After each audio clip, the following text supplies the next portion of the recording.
Dale, hi, and thank you so much for joining me on Faces of Digital Health today to talk about the patient perspective on healthcare systems.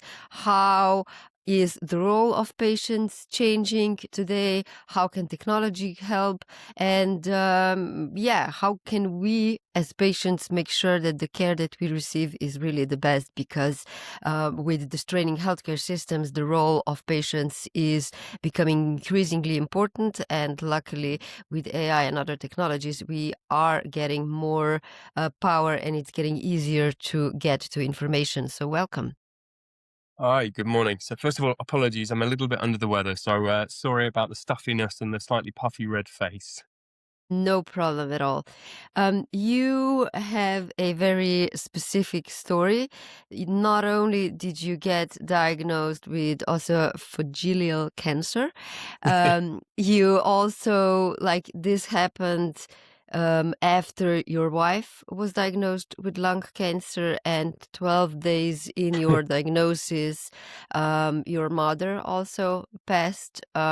So it's like, can you talk a little bit about how that impacted, your reality, your mental health, your perception of what's firm and what isn't? Because it seems as if the whole world has shifted again and again and again, as if it's not going to stop.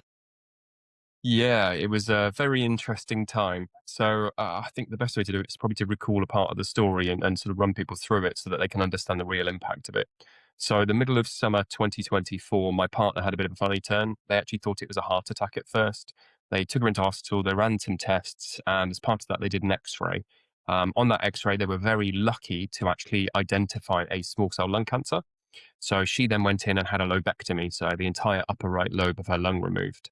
That was on the 3rd of October, I think it was, 2nd or 3rd of October 2024. And it was the 15th of October that I then had my endoscopy. My partner had come home on the 5th. So it was 10 days after she was home from hospital, still very much in recovery. It was sort of a 3-month recovery time from that operation when I went in to have my endoscopy. Now, just coincidentally, that also happened to be our youngest little boy's first birthday, just to add a little bit more to it. Um, at that point in time, it wasn't a full diagnosis. They had done the endoscopy. I had a scan in a couple of days as well. They'd identified it as cancer, but they didn't know what stage, etc. Fast forward a few more days, and on the 27th is when my mother then died. And then the following morning was when we found out, and that happened to be my other little boy's third birthday. Yeah, great fun. And then it was Awful. 3 days later on the Thursday, so that was a Monday morning, we found out my mum had died. And then the Thursday was when I then went in to see the surgeon, sort of post the MDT, so the multidisciplinary team meeting, where they discussed my case and came up with my staging, etc. And that was Mm, when I then found out that I was stage 4, inoperable, incurable, and that I would be going directly to palliative care, so end of life care essentially only. Um, yeah, it was a whirlwind of emotions. Mentally, it was absolutely destructive. I think it's the only way to put it. It floored mhm. me completely and utterly. However, looking back at it now, I think it also gave me a bit of a license to do what I needed to do. So Yeah, we're just gonna we're gonna come to that, but let's slow down a little bit. no worries. In other podcasts, you mentioned that you were given 11 and a half months to live, like that was kind of the estimate. So we're 6 months away from that. So that's kind of the timeline. Did you ask about the timeline? Did they give you this kind of prediction? Because I know that clinicians, generally speaking, are not keen on giving predictions like that. Yeah, so I directly asked for it. So I asked to find out how long I had because I wanted to try and make the most of my time. And being a very sort of forthright, straightforward person who very much values the data and the details of things, especially given my background in the sort of compliance world, I like to have my facts and figures straight. So I like to know what I'm dealing with. So I sort of pushed Mm, on that. And the initial diagnosis was 11 and a half months. And then they also stated on top of that that had I or did I if I was to take the initial chemotherapy, they may be able to extend my prognosis by a month or two, was what I was initially told. Mm. By background, before all this happened, you worked as a financial crime investigator, you were a compliance consultant, you just started your own business, and you were really good at investigating money laundering and corruption. Um, how did these skills of the work that you did prior impact the way that you approached your research? When did you decide that you're not willing to just give in and go with the prediction that was given to you? Can you talk a little bit about, that investigation path? Yeah, of course, and great question, by the way. So, for me, much of my career was spent in essentially breaking down very large data sets. So, looking at new laws coming out, looking at very large sets of data with hidden bits and pieces inside of it.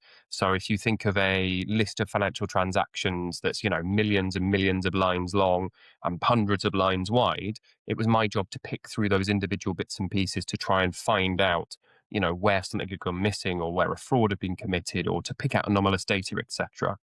So that it's sort of extrapolation of data and that being able to interpret large bodies of information and the sort of legal side of it of being able to pick through things that are written in language that's often very hard to decipher and very sort of difficult for most people to pick up.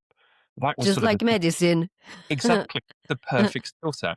So, given everything I'd been through, given sort of the emotional toll of it, I sort of went into a bit of a shutdown mode and I cut everything off and I just focused on this. And very thankfully, my partner knows exactly what I'm like and knows I'm a bit like a dog with a bone. And when I sort of saw that there was another avenue to chase down and that my skill set happened to be the exact skill set I needed for it, she was fantastic in giving me the space and the time to go off and actually pursue that. So I took that skill set and I applied it hugely into this arena. And essentially, I went through some around 4 or 5 thousand research papers in around 2.5 months. I read 30 odd books on cancer from Kelly Turner's Radical Remission through to Jane McClellan's sort of seminal piece on how to starve your cancer, etc. I spoke to hundreds of integrative oncologists and naturopaths and nutritionists worldwide, everyone from Dr. Thomas Seyfried through to Harry Cohen, who's the doctor I ended up using, integrative oncologist in the UK. Hmm. And my skill set was very much the basis for all of this. It allowed me to understand roughly, not very well. I'm not an expert by any means. I'm not a doctor. But it allowed me to understand sort of the clinical lens and the clinical data that was in front of me. It allowed me to interpret it in my own way as opposed to the way that the doctor was telling me, because I felt my NHS GP saw things in a very, very different way to me. And just to give Hmm. you an example of that, Yeah, just let's just slow down a little bit again. no worries. So, what role did in this whole investigation? What role did AI play, and how did you get in contact with all those specialists? Again, when you are a patient and suddenly you're faced with this huge diagnosis, it's not like you're handed a book of top oncologists globally with their direct mobile numbers and them willing to just respond to your questions. Yeah, of course. So let's separate that into two pieces. So one in terms of the AI side. So initially, it didn't play that much of a role. I started going through PubMed and just typing in oncology and typing in esophageal cancer and adenocarcinoma was sort of my first stop. It wasn't until I'd come across the next generation sequencing company, Astron Health, who they use an AI language learning model to interpret the data that comes out of their testing set. And that sort of tweaked something in me and went, yeah, of course, I know systems well. I built lots of systems in the past, not as a developer, but as an operations side person. So why not create a language learning model for this? So I did then go ahead and plug in all of the research papers that I thought were relevant. I created a separated language learning model within a ChatGPT model. So separated from the internet, separated from ChatGPT's wider sort of network in its own sort of defined and segregated language learning model that only then picked from the research papers and the pieces of information I gave it. So I used that in order to, first of all, help look at interactions between drugs and things that I was taking. And second of all, whenever I was layering in something new, to look out for things that I hadn't necessarily picked up on. So sense checking crossovers between drugs, sense checking, crossovers between pathways or hepatic load or kidney function and all these little bits and pieces. I used AI in order to help me to define that. Now, of course, Mm. And unfortunately, how did that you then um, present the information that you or the conclusions that you came to the clinicians? At which stage did basically what your doctors planned on doing differ from what you figured out could work in your particular case? So in terms of my NHS doctor, that was very early on. So I think our second conversation, I sort of noted to her that first of all, I wanted to follow a complementary route. So I never did anything sort of as an alternative, as it were. I never said no to the standard of care. I never walked away from the standard of care. I used it in conjunction with the standard of care in order to increase efficacy and reduce toxicity, essentially. I never replaced it in any way, shape, or form. But some of those early meetings where I went to her and said, okay, I've been looking at the use of, let's say, metformin as a modulator of metabolism, etc., a way to reduce inflammation, a way to increase the efficacy of chemotherapy and all these sorts of things. And she looked at me blankly and told me that I'd kill myself. She told me it was dangerous, told me it was stupid, told me it was all these various things. And instead, her suggestion was that I go and eat a tub of ice cream a day and that I enjoy eating dairy milk every single day, load myself up on lots and lots of sugar, despite the fact that every piece of science I'd read, even the stuff that is really traditional, said that was the worst idea possible. That was what That's my doctor a was suggesting. that's a very unusual recommendation by a clinician, because It's usually actually with not oncology care you also get did you also get connected to a nutritionist. nutritionist on the hospital side? That was also the nutritionist's suggestion, is that I load up on lots and lots of sugar in order to put on weight for chemotherapy. And that was the point where I decided I'm going to ignore sort of what the NHS tell me. I will listen to the science. I will listen to open conversations. And if there is a dialogue, then I'm involved. But I would do my thing my way, and that it was only down to me as to how I survived and what I did. Yeah, yeah, yeah.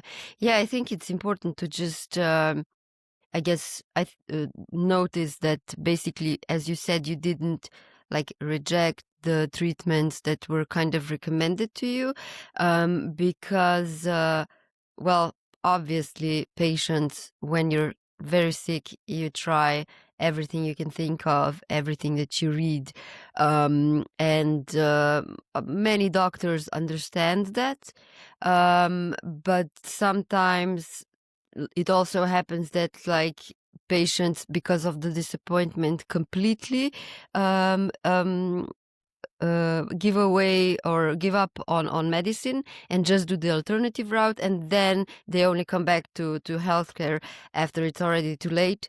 And this is, I think, where some of the frustration in medicine comes from, when it comes to alternative versus traditional medicine. I don't know what your observations were in that sense. Yeah, of course. I think that also comes down to the skew in data as well. So there's a lot of data that says if you follow the alternative route, you are unfortunately far more likely to die, which I would say in a lot of senses is probably very true, because a lot of people do completely reject the standard of care and all the data that comes out of it and all the knowledge that comes with the standard of care in order to follow the alternative route. That was why I was very careful to piece together the complementary side with the standard of care side, and I didn't ignore either side. I was always willing to listen to what my doctor had to suggest in terms of treatments, but I knew at that point that I was able to push back. So there were things like I was suggested at one point that I could go on to doxorubicin, also known as a red devil, which is a horrendous chemotherapy. But I was told it would limit my life, my quality of life, that I might be bedbound for a very long time, that at most it would extend my life by a month or so. And I didn't want to sacrifice my quality of life. So I said, no, I went back to them after a chemo sensitivity test that I had done and said, what about K-pox? And they went, oh, yeah, of course we can do K-pox. which is capecitabine or 5-FU mixed in with oxaliplatin, which is a platinum-based IV chemotherapy. Um, and we accepted that because it was Hmm. far less damaging to my body, less toxic at that point in time. It would allow me to keep more of my quality of life. It would allow me to enjoy more time with my children, etc. So for me, it wasn't a case of ignore the doctor. It was a case of do my own research, make sure to ask the right questions, and make sure to understand what the implication of those answers and questions were, and to try to piece together what I wanted in terms of my outlook. So So, so if I understand correctly, the research that you did and the steps that you took were primarily focused around making sure that your quality of life is prioritized so you can spend time with the family and the kids. When did it become clear that you're actually going to beat the disease and that 11-month timeline is out the window? So I think the first 6 months I spent really quite unwell and focusing on just trying to increase my quality of life and my time with my children. It was probably, I say that, actually, it was probably about month 2 or 3. I think I started looking into all of this, and I think it was probably month 2 or 3 where I started to get the inclination that I could actually do more than I thought I could. I went into it with the idea of, exactly as you said, just increasing my quality of life and hopefully extending it a little bit, as well as reducing the toxicity and sort of the side effects from the chemotherapy, etc. It was, yeah, probably month 2 or 3 where I realized that there were other things at play and that perhaps, and I've never thought there was a chance at fully curing, not up until recently, but I thought perhaps there was a chance at getting it to regress, getting it into a stable position, turning it into a manageable disease as opposed to being something that was aggressive and really sort of pushing forward and was going to kill me imminently. Um, So, how are you doing today? I mean, physically and mentally. One thing that cancer patients are faced with is the constant fear that the cancer is going to return, which may diminish a little bit after 5 years, because if you don't have cancer for 5 years, then you're considered cured. Um, how are you coping on that end? To which extent is fear still present? Do you also have to deal with the anxiety side of things?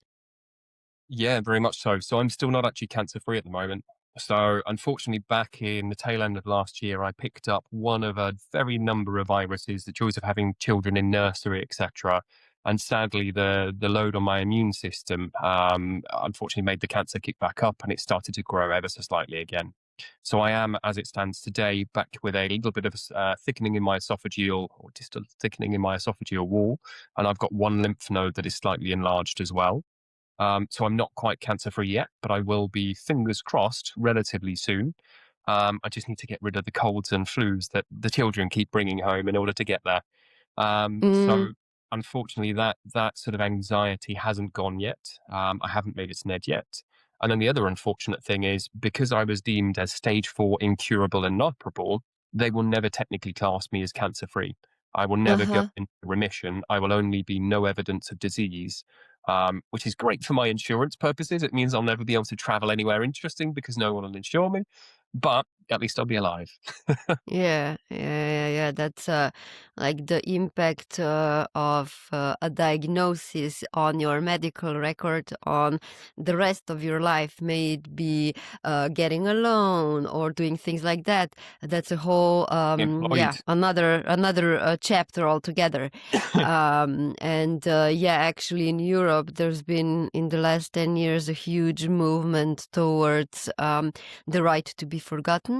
So in different countries, there's different rules on how many years do you have to be cancer free in order for the disease to be kind of erased from your record, which means that if you apply for loans and stuff, that should not be taken into account, just as an interesting fact. But I mentioned in the beginning that I really want to dive into the whole patient-doctor relationship based on your experience. So, how do you see that based on your story? So, as we said, you have a very particular story because of the skill set and all the research that you did. I'm pretty sure that most patients, or yeah, at least half of the patients, don't even know how to approach that. On top of that, you also had different medical issues before the diagnosis, but they were somehow not taken seriously, if I got that right from the previous podcast that you did. So can you talk a little bit about that reflection, your perception of the healthcare system, the role that patients need to play, how active they need to be, and just like the general dynamics. What did the whole experience that you have so far taught you? So I think, first of all, touching on your point in terms of my symptoms, it's probably the easiest place to start. So I started having heartburn, sort of really persistent heartburn symptoms back in about 2016, 2017. It was actually about the time just after I first moved to the UK. So I'd been living in the Channel Islands for a little while at that point. Moved to the UK, started living the London sort of lifestyle. I was out drinking every so often. I was at work dues and socializing and networking and all these sorts of things. So when I started going to the doctor very much thought it was lifestyle based. They thought I was out too much. They thought I was obviously eating too much rich food. They thought it was this and this and this. I think it took me a good nearly into double figures of times going to the doctor over the course of a couple of years before they even sent me forward for a blood test. By that point, I was having acid come up my throat during my sleep. I was waking up with this sort of really burning throat every single day. It was in the back of my nose. It was really horrible. In hindsight now, we realize it was probably what's called Barrett's esophagus. And unfortunately, had the doctor picked it up at that point, it would have been solvable, it would have been manageable, and I wouldn't have ended up in this position, as it were. But because I was in my early 30s, because I was a banker for a living or a compliance in banking for a living, they felt it was very much lifestyle based. They thought it was obviously heavy drinking. They thought all of these sorts of things. So they dismissed it. It took me up until the point where we moved out to the countryside and we swapped GPs. And my local GP had been there a good few times at that point, and I'd started having these shooting pains up through my shoulder, which turned out afterwards it was this nearly 10 centimeter tumor pressing against a cluster of nerves. And it's the same cluster of nerves that twig when you get a heart attack, etc. So you can imagine it was really quite painful. And it was 24/7. It was like having a few hundred heart attacks a day sort of thing. Really not very pleasant at all. And it took up until the culmination of all of these things, plus some bowel issues and all sorts of other bits and pieces, for them to take me even remotely seriously. That same GP had given me, I think, 2 blood tests and multiple samples and all sorts of things before they took it forward. Um, the other side of this is my mother, who happened to die at that point, was also a palliative care nurse for her whole history. That's what she did for a living. She was an end of life healthcare specialist who looked after dying people, especially those in a palliative state, just like me. So I grew up with this sort of big figure of the NHS in the background and wanting to trust my doctor, listening to them when they said, look, it's not an issue. Here's some protein pump inhibitors, which are they lower stomach acid. Here's some, antacids. Just, stop eating spicy foods. I listened to them every single time and I went, okay, of course. Yeah, yeah, it's obviously that. It took me up until the point where I got the diagnosis to twig and go, actually, that wasn't right in any way, shape, or form. And next time, I need to have a lot more agency in this. I need to know what's going on. I need to have the strength to turn around and say, no, this isn't right. I want you to do something about it. And on that note, I'm very glad to have seen the recent law that's come in the UK, whereby if someone visits the GP with the same issue 3 times, it is then required to be looked at for escalation. I think it's called Carey's Law, based on a young girl who had a very similar situation to mine.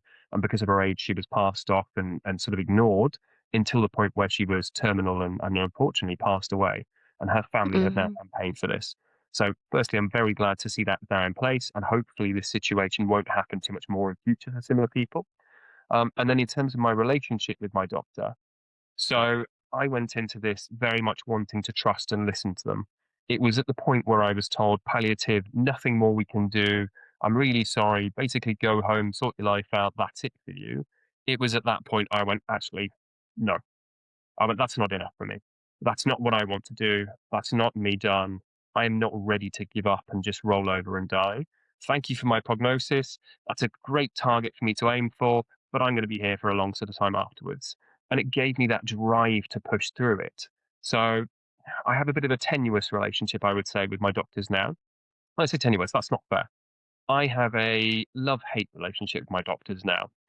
I listen to my doctor, I listen to my oncologist, I listen to all of the medical professionals in my life.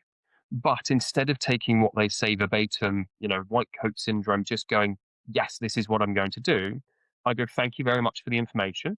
I will now take that away and I will go and look up myself. I will decide what I want to do and I will then come back to you. And I do that Mm, in all instances now, be it my integrative oncologist, be it my nutritionist, my naturopath, be it my oncologist in the NHS, etc. I will listen to what they have to say, not interrupt. I will take in the information. I will walk away. I will do my own research. I will work out what I think is best for me, and I will go back to them, and we will agree a path together. And very mhm. thankfully, my NHS oncologist has also come to agree with me on that one. And I think sadly, she'd come across a lot of people in the past who they were experts in Google sort of thing. And whenever they were diagnosed, they went, somebody online said if I eat soursop and if I do coffee enemas and all these wonderful things, or the best one I heard was doing yoga naked in my garden because that's the best way to get vitamin D into your body. My neighbors would have loved it. Yeah, yeah, yeah, yeah. I, she'd heard all of these sorts of things and she went, oh God, not another one who's gone and Googled these things. And I think her reaction and her approach to me at that point in time was based on that.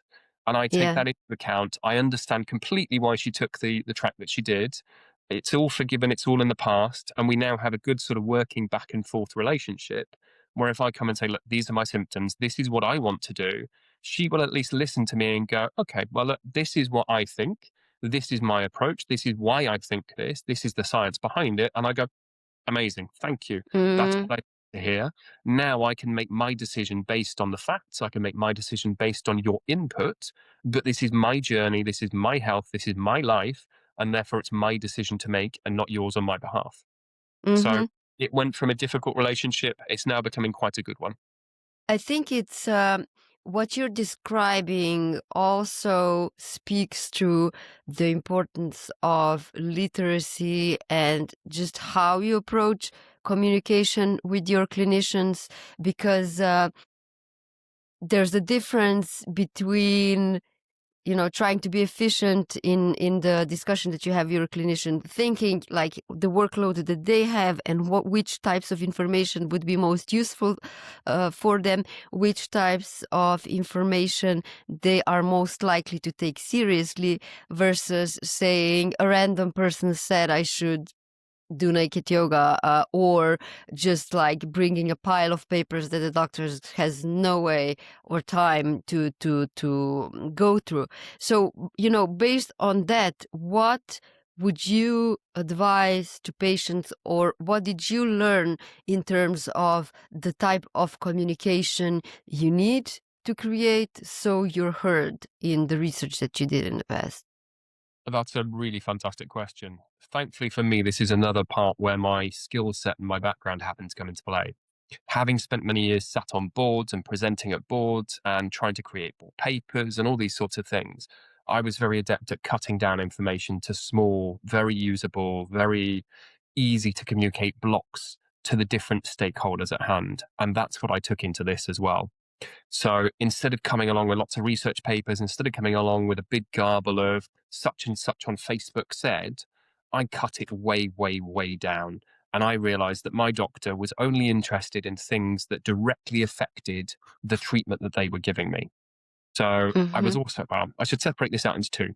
In terms of the chemotherapy and the immunotherapy, my oncologist was only really worried about that side. We sort of early on established the fact that she didn't really want to know that much about the off-label medications I was taking. She wasn't really particularly interested unless there were interactions, etc. So I put a lot of that through my GP, who was much more open to listening and a bit more I say laissez-faire about the sort of effect of what I was doing. He very much had the same sort of mindset of me of, you're terminal. If you want to try some of these things, do it off your own back. I can't be involved, but if you come and tell me about them, I can put them on your file. So we did that route for a lot of those medications. And then my oncologist, I cut things down into really sort of small bite-sized chunks. And I said, okay, I'm doing this, didn't sit there and ponder about it, didn't sort of go, and this is the effect of it, and this is why I'm doing it. I just sort of said, matter of factly, I'm doing this. It works. And she went, okay. And we moved on. And then it came back to it. And then when she finally had questions, she would start asking little bits and pieces into it. And if I had enough to explain, I would explain. If she had an issue with it, or she worried about it, or she had, some concern about interactions, she would raise it and I would explain it as much as possible. And I just sort of threw her little tidbits in terms of making sure she had all the information she needed, but at the same time not giving away enough for her to kind of go, oh, does that make sense? Yeah, yeah, yeah, yeah, yeah, yeah, absolutely. Absolutely. I think it's um well, unfortunately, the patient stories that are talked about are usually the patient stories that went down badly. So we're trying to learn from that. I think it's important to know that most of the time things in healthcare do go right. I think we sometimes forget about that when we talk about these things. And as a chronic patient, it always kind of fascinates me. When I see my specialists, knowing how many different patients they saw before me or after me, and how, from their perspective, and for them to be able to do their job, they I mean, the only way for them to survive is to not like get personally involved and have patients more as an object, if you know what I'm trying to say. So it's Yeah. not to say that the doctors don't care about their patients, but when you've got 60 different cases, um They have to productize and process it. They have yeah, to turn it into exactly. an assessment, right? Exactly. Which, if you see that as a patient, it can hurt a little bit. But I think as patients, we have to understand that side of the equation as well. And So, the but emotional it's, load on the doctor as well. The emotional load yeah, on the doctor, if they get emotionally invested in every single patient, when they lose them, it would destroy them. It's yeah, impossibly absolutely. hard for doctors at this point in time with the volume of cancer patients, with the lack of resources they have. They're in an impossible position. And I really genuinely feel for the doctors out there at the moment, in the NHS especially. They are Mm-hmm. caught between a rock and a hard place. They are under time resourced, under resourced generally, they're underpaid, they are overstressed, overworked, and they're just trying to survive. And genuinely, they are amazing people trying to do amazing things, but they Mm-hmm. can't be all things to all people. And I think the Yeah, second you sort exactly. of realize that as a patient and you take that into account, that you are unfortunately a product in a product line, much like in a factory sort of thing to them, because that's how they need to cope and how they need to see this. And they are trying to optimize each product. They're trying to make sure each product leaves the factory, as it were, as in each patient leaves the factory as healthy and as good as possible. But that's not always the case. They are Mm-hmm. just trying to make sure that as many people get through as healthily and as well as possible, that unfortunately some people break along the way and they don't have the time to fix them. You need to Yeah. then take the agency to do that for yourself. You need to understand the pressure they're under and therefore where you can apply your pressure and where you can take agency and where it's your job to do so. Mm, I think that's a great message of, just like being aware of empathy on both ends, because it's required for the healthcare to move forward. You got your initial diagnosis in the beginning of this AI boom that we're still in. We went from the use of AI for research to now agentic AI entering healthcare. To which extent are you observing in your patient journey the impact of technology on the care that's delivered to you? I know that sometimes there's a discrepancy between, the hype that we see in the media to the Yeah. care that you actually receive in practice. So I'm curious to know what your experiences and observations are. So, directly in my journey, I haven't seen much difference at all. Because my journey was set very early on, it was set right at the beginning of AI. It wasn't used by my doctors at that point at all. Therefore, they'd set my treatment path, etc., and I'm still following the same treatment path. Nothing has changed on that front at all. However, as part of my sort of patient advocacy, etc., I speak to somewhere around sort of 3 to 5 patients every single day from all walks of life, all types of cancer, lots of other chronic illnesses sometimes as well, families, and all sorts of things. And what I've noticed is the change on that side. There are so many more people looking at alternative avenues, creating their own language learning models in order to look at ways to find different treatments for themselves, etc. And there are so many more people taking agency in their own journeys because of AI. And it is fantastic. Honestly, the amount of people now working out the little bits and pieces that it took me ages to piece together through all these research papers, because unfortunately AI at that point had lots of hallucinations, and trying to plug even a simple research paper in, it would come up with some very interesting things. Compared to a year and a half later, we're now in a position where AI can do those things and can give you a proper answer. And as long as you have the knowledge to double check it and the ability to double check it, it's pretty great, to be honest with you. And the amount of people now following the similar sort of route because of AI is just astonishing. And I'm really hopeful that it's going to bring around some serious systematic change, both at the clinical level and at the patient level and in the general healthcare system as well. So I really hope that not just from a research and creating new drugs perspective, but from a man on the street patient level, future, I think hopefully it's going to institute some huge changes and hopefully create a lot more survival stories out of it too. Mhm. Yeah, yeah, yeah. I must say I've got mixed feelings about this. On the one hand, just based on my personal experience as a chronic patient and challenges that I went through last year, um, AI had a really, really, really big role in me understanding the treatments, what could go wrong, how can I tackle that, what the doctors are potentially not thinking about, and I raised that with my doctors, and it really it changed the game completely. But just as somebody who's trying to raise awareness about equity and inclusion and access to healthcare, I wonder or I worry that we are now going in the healthcare where the digital skills basically determine your outcomes, or even worse, where it's just expected and it's self-evident that you as a patient take on this active role. So do you have any thoughts there? Yeah, I think unfortunately you're very right there that it is creating another inequality within the system itself. I think looking at the rollout of things like ChatGPT Health, as they've got coming out now, and people's, first of all, affordability and ability to use those sorts of things in terms of skill set as well, I think it's going to create more inequality across different age groups and different sort of IT literacy groups as well. So I completely understand your point. In terms of the future that brings at this moment, I really don't know how that's going to look. From my perspective, it feels like a good thing because I think enough people are now literate. Everyone from, the mummy down the road who uses ChatGPT for every email and everything else she sends through to, my dad, who I think uses ChatGPT to help him with all sorts of bits and pieces, and he's nearly in his 70s. I think there are so many people on this now, so many people who have the literacy that is sort of perpetuating itself through the entire society. And those who don't yet have it, when they have a health journey like this, will see the need and will teach themselves it. So, Mm, to me, I think it's going to perpetuate through the entire, or perpetuate, sorry, through the entire of society. And I think it's going to drive change for good. But I also think there are going to be pockets of society who are going to struggle with it. And I think it's society's role and healthcare's role, partly in the future, to make sure people are understanding of this, make sure people have that literacy and that ability if they do expect it in society. yeah, absolutely. Maybe I'm not optimistic enough, and let's hope I'm like underestimating people because after all, school is obligatory, at least in our part of the world.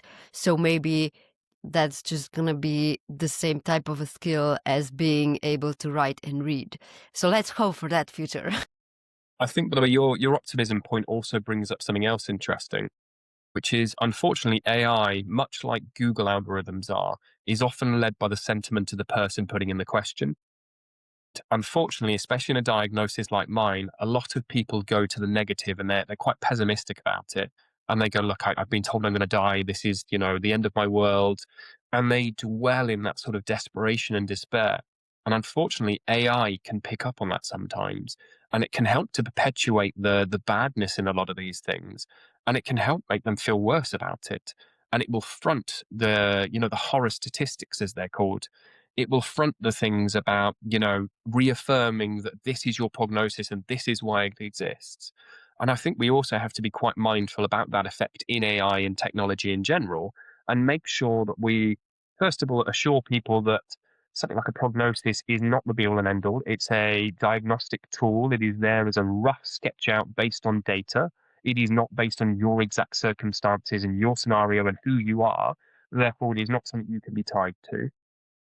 And AI doesn't have that human angle. It can't pick up on your emotion well enough to know that it needs to reassure you in most of these instances. At least not at this moment in time. I'm sure it probably will soon or does in some instances. But we need to be cognizant of the fact that people can be led down those rabbit holes. They can be made to feel mentally worse. And we need to buffer for that in some situations as well. Mm. I think it's a great message. I think this whole discussion is going to be a wealth of useful information for patients. Um, One thing, so you're writing a blog about your journey, about the research that you do. You mentioned that you speak to 3 to 5 patients a day, which is a lot. So is that your professional journey now? What happened to your financial crime investigation consultant independence path? So, unfortunately, just as I got diagnosed, I was in the process of pitching for a really huge, multi-million pound contract, taking on loads of staff and all sorts. Unfortunately, I had to drop the whole thing. Now, Mm-hmm. have done next generation sequencing, etc., we've also realized that my cancer is very heavily fed by cortisol, as in the stress hormone and adrenaline, etc. And sadly, what I did for a living was not stressless. It's very high pressure. It's very, very long hours. It's, a lot of problems, a lot of issues constantly. And my stress levels were extremely high. And sadly, for my own health, I can't go back to that. I can't Mm-hmm. do that anymore and not to the level I need to support my family, etc.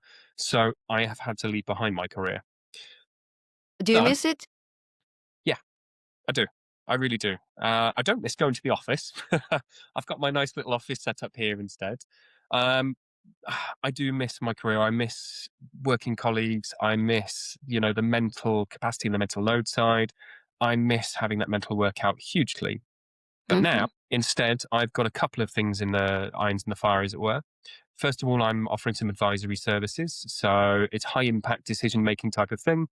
Having had the journey I have, I've had to learn even more than I had before how to make really high impact decisions. First of all, with little information and based on direction and what feels right, etc. And second of all, under massive amounts of pressure. And if something goes wrong, this could be the end sort of thing. And I'm trying to take that new learned skill set or that sharpened skill set into a commercial setting and provide really high impact advisory to businesses going forward. On top of that, I've also bought an e-commerce business, which is a recovery and fitness focused business. And the aim of that is to, first of all, try and provide the tools that I used as part of my journey to other people, and to try and make it accessible to cancer patients, etc., along their journey. And a large portion of the profits from that, a large portion, 10 to 20% of the profits from that, are also going to be allocated into the charity that myself and Jane McClelland, the author, have set up or are setting up. We're in approval of the Charities Commission at the moment, and that's called Beyond the Standard. And then atop that, and an integrative oncologist are also helping to, well, I say helping to, we are also in the process of trying to set up a clinic called the Clear Path Clinic, which is going to be a complementary and integrative health clinic. So, working alongside the standard of care to try and increase the efficacy of standard of care routes and to provide a lot of the more cutting edge, more interesting treatments that are available at the moment. So everything from photobiomodulation through to the use of nitric oxide and all these other bits and pieces that are available as therapy are proven in the science, have stage 3 trial approval, all these kind of things behind them. We're looking to try and provide those hopefully middle of next year to patients wider. And on top Mm-hmm. of that, I'm also writing a book and lots of other bits and pieces. You did Busy not. bit. That does not sound at all as if you decreased your workload. No. No, sadly it doesn't. But But I is it actually less enjoy what I stressful do. then to Yeah, do all these things? It's a different drive, right? it is. It's a passion drive as opposed to a as opposed to a purpose drive. No, no, I suppose it is a purpose drive. It's hard to explain, but it doesn't feel Yeah. as stressful. I'm doing this very much for me now instead of doing it for somebody else. I'm not Mhm. working for somebody else, and therefore the pressure isn't there so much. I get to pick up and make the impact that I want to on a daily basis, and therefore I am more empowered to do it with less stress on me. Mm. It Well, also allows me Dale, time with my kids, so yeah, be that's happy. important. That's super And my important. partner. My guiding principle in anything I do is the only people that will know you worked late in 20 years are your kids. So, you never get those moments back, especially when they're little. So it was super important. Dale, thank you so much for joining me today, for sharing your story, for sharing your insights, and for giving us a lot of food for thought. And I hope that your patient journey is going to continue in an upward path. Fingers crossed.